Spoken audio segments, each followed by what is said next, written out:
de lofweres vleg. Maar het moeske, hij gaat berecht. Wist ik even net wat ik zeg. Er roept een beer op Skiermond zeg. Beer boeloe, boeloe de beer. Wat oh wat, beleven we deze keer.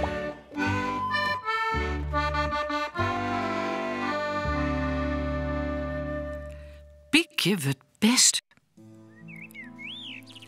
Wist nog dat Piekje pest werd? Troch Kees, haar nije boerjongen, koelend wie ze naar haar mem vliegen.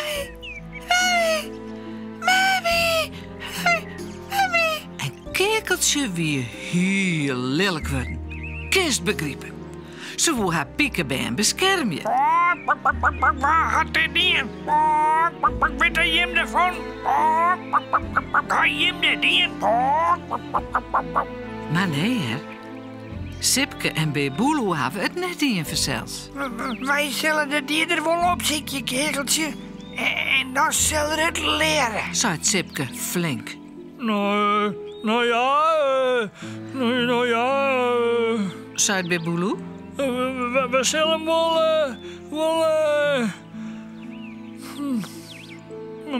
Maar Sipke, hoe moeten wij die Kees vangen? En wil er wel naar je luisteren, denkst? Zei Beboeloe als ze terugrennen. Ja, dat weet ik ook net, Beboeloe. Ik ken hem eens hielendal net. Zei Sipke. En, sure nou eens, daar rent Kees. Oh. En hij zucht haar nek. Zo, Kees. Wij weten dus toch Piekje pest naast. Zei Sipke dan heel lelijk. Oh, en nou wordt Kees benauwd en rent voort. Hij rent hudder en hudder. Wie is er heel de dag achterom zucht. Om te bang is dat Sipke hem inhalen zal. Oh.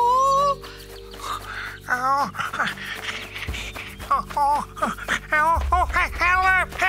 Ropt eruit. Wilst er maar zijn voet achter een beem toegehangen bloot?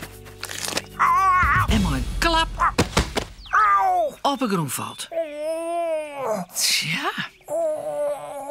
En daar luidt het dan.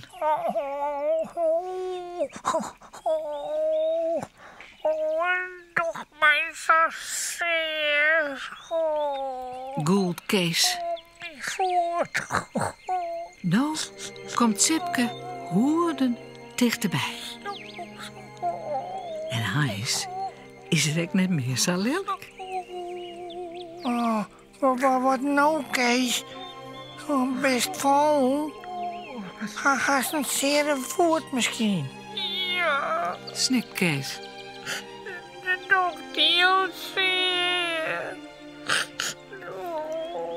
Sipke vindt dat Ulbe de Oele de beter even naar schenken. Bij Kees Beboeloe, dan hel je ik Ulbe wel. Oké? Oké. En hij zet de sokken erin.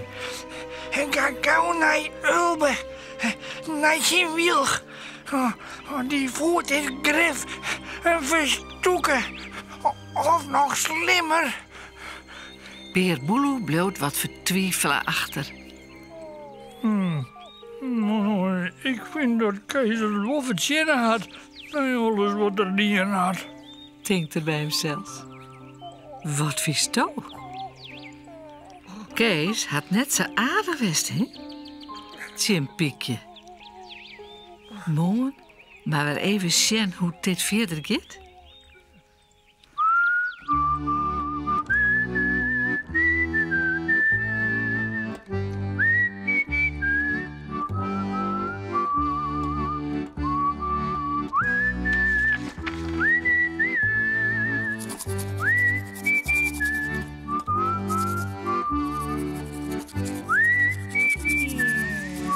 En voor rust lekker sliepen.